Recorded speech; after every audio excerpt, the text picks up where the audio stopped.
আকাশ জুড়ে বৃষ্টি আর বৃষ্টি ভেজা মন, মন চাইছে খুশি থাকুক আমার আপনজন।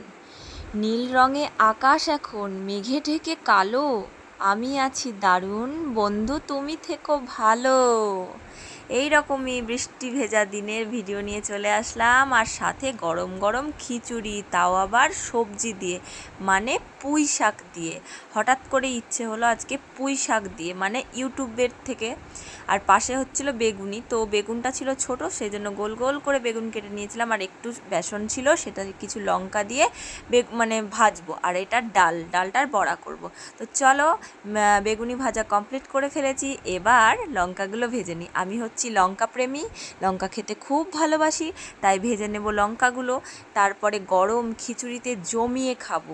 তোমাদের কার কার ভালো লাগে অবশ্যই কমেন্ট করে জানাতে পারো। তারপর ছেলেকে স্কুল থেকে নিয়ে এবার স্নান করিয়ে চলে এসেছি সোজা খাওয়াতে। তো ছেলের এটা সকালের খাবার, এটা খেতে ছেলে খুব ভালোবাসে, সাথে একটা বড়া ভাজা নিয়ে নিয়েছি। তো দেখো কার কার এরকম ছেলেদেরকে এখনও খাইয়ে দিতে হয়, তো সঙ্গে আবার ফোন লাগবে, ঠিক আছে, না হলে কিন্তু খাবে না। তো খাওয়ার টাইমটুকু একটু ফোনটা দিই, না তো অ্যাভয়েড করি, দিতে চাই না। তো আমার ছেলেকে আমি সব রকম খাবার খাওয়াতে অভ্যস্ত, কারোর ভরসা না করে যখন যেটা ঘরে থাকে তখন সেটা দিয়েই আমি খাওয়ানো অভ্যেস করেছি। তারপরে চলে এসেছি খিচুড়িতে ফোড়ন দিতে। অ্যাকচুয়ালি আমি একদিকে রান্না করি, একদিকে ঝটপট করে কাজ করি, মানে রান্নাটা বসিয়ে দিই, তারপর বাকি কাজগুলো সেরে নিই। দিয়ে দিলাম গরম তেলের ওপর 5 ফোড়ন, তারপর দিয়ে দেবো কিছু শুকনো লঙ্কা। তো একটু কম দিলাম যেহেতু ছেলেও খাবে। আমি যদি একা খেতাম বা আমার বর খেতাম, আমি সব ঝালটাল দেখতাম না, আমি এখানে অনেক শুকনো লঙ্কা ব্যবহার করতাম। তো কাঁচা লঙ্কাও অবশ্য খিচুড়িতে দিয়েছি, তো সেগুলো গোটা দিয়েছিলাম। তো আমি ডলে ডলে খেতে বেশি পছন্দ করি, যাতে ঝালটা না হয়, তাই অল্প অল্পই ইউজ করছি। তারপর এবার ফোড়নটা সোজা চলে যাবে খিচুড়ির গামলার মধ্যে। তোমরা কারা এরকম সবজি খিচুড়ি খেয়েছে অবশ্যই জানাবে, কিন্তু আমি ফার্স্ট টাইম ট্রাই করলাম। তো হঠাৎ করে ইউটিউব দেখে ইচ্ছে হলো পুঁই শাক দিয়ে খিচুড়ি খাবো, তো আমার ভালো লাগলো, তো আমার তো খুব ভালো লেগেছিলো। তো দেখতেই পাচ্ছ, আর পাঁচফোড়নের গন্ধটা এত সুন্দর, তো আমার খিচুড়ি পুরো কমপ্লিট, আর দেখতেও দারুণ হয়েছিল, খেতে তো আরও সুন্দর। তারপর চলে এলাম বিছানা, দেখো অবস্থা, একবার সকালে গুছিয়ে গেছি, তারপর ছেলে স্কুল থেকে আসার পর ছেলে মানে খুব অবস্থা খারাপ। তো চলো ঝাঁটা হাতে নিয়ে নিয়েছি, এবার তোমাদেরকে বিছানাটা গোছানো শেয়ার করি এক তুড়ি মেরে। তো চলো, তুড়ি মেরে বিছানা গুছিয়ে কমপ্লিট করে ফেলেছি, দেখতেই পাচ্ছ সুন্দর করে বিছানাটা গুছিয়ে নিয়েছি, কিন্তু আমার অবস্থাটা কিন্তু খুবই খারাপ। সব চারিদিক গোছাগাছা কমপ্লিট, কিন্তু আমার অবস্থাটা দেখতেই পাচ্ছ তোমরা, ঘেমে নিয়ে একসা হয়ে গেছি, খুব খারাপ অবস্থা, ঘাম ঘাম অবস্থা। তারপরে এই যে একটা খুব বাজে কাজ আমার, যেটা আমি একদম পছন্দ করি না, সেটা হচ্ছে জামা কাপড় কাচা। রোজ রোজ রোজ আমাকে করতেই হয়, এটা আমি একদম পছন্দ করি না। তারপর স্নান টান করে চলে এসেছি, এবার পুজো দিয়ে নিচ্ছি।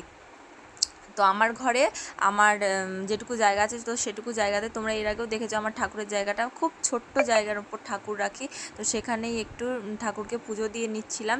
স্নান টান করাটা তোমাদেরকে আর মানে সরি, জামা কাপড় কাচা টাচা আর দেখাতে পারিনি, তো সোজা চলে এসেছি পুজো করতে স্নান করেই। তো এখানে ঠাকুরকে একটু ধূপকাঠি দেখিয়ে নিচ্ছিলাম, তারপর চলে যাব সোজা ওপরে, মানে সরি ছাদে। তো দেখো ছাদে চলে এসেছি, হাতে কিন্তু বোতল আছে, আর সাথে আছে একটা ধূপকাঠি। তো বোতলে কি আছে চলো তোমাদেরকে দেখাই। তো ওপরে আছে আমার বট গাছ, তো বট গাছে আমি প্রত্যেক দিন দুধ মানে ঢালি চিনি মিশিয়ে দুধে, তো সেটাই দিতে চলে এসেছি। তো কেউ ক্যামেরা ধরার লোক নেই, তো কি করব বলো, তাই না? তো এইভাবেই করতে হবে, তো এর মধ্যেই যেটুকু শেয়ার করতে পারি আর কি সেটুকু শেয়ার করলাম তোমাদের সাথে। তো যাই হোক, দেখো বট গাছে দুধটা ঢেলে দিলাম, তারপরে একটু ধূপকাঠি দেখিয়ে নিলাম, প্রণাম করে সোজা চলে আসলাম আবার নিচে। আর গোটা ছাদ পুরো ভিজে ভিজে ভিজে। আর তোমাদের কোথায় কোথায় এখন বৃষ্টি হচ্ছে আশা করছি, মানে মনে হয় সব জায়গাতেই বৃষ্টি হচ্ছে, আমাদের এখানে তো প্রচণ্ড বৃষ্টি, দেখতেই পাচ্ছ কেমন গোটা মানে চারিদিকে সব সময় বৃষ্টি লেগেই আছে। অবশ্যই এই ভিডিওটা অনেক দিন আগেকার, প্রায় 2 মাস আগেকার, তোমরা কিছু মনে করো না। তো এখনও বৃষ্টির সিজন চলছে অবশ্য, তো আমার এটা শেয়ার করাই হচ্ছিল না এডিটিংয়ের জন্য, তো আমি এখন সময় পেয়েছি। তারপর বোতলটাকে ধুয়ে নিলাম, দেখতেই পাচ্ছ। তারপর সোজা চলে যাচ্ছি আবার নিচে। এবার আমি পুরো ফ্রেশ হয়ে তোমাদের সামনে আসলাম। তো স্নান টান করে নিজেকে খুব একটা ফ্রেশ লাগে না, তারপর নিয়ে বসে পড়েছি খিচুড়ি। একটা ডিমের পোচ করেছিলাম অবশ্য, তো আমি এক থালার মধ্যে নিলাম, যেহেতু আমি একটু কুড়ে বাসন মাজতে ভয় পাই, তো সেই জন্য এক থালার মধ্যেই সমস্তটা কিছু গুছিয়ে নিয়েছি, দিয়ে খেতে বসে গেছি। আর লঙ্কার সাথে আমার লাগবে। তো খিচুড়িটা যা সুন্দর হয়েছিল না, দারুণ দারুণ, মানে তোমরা একবার টেস্ট করে দেখবে সবজি দিয়ে, এমনিতে সবজি খেতে আমার খুব ভালো লাগে।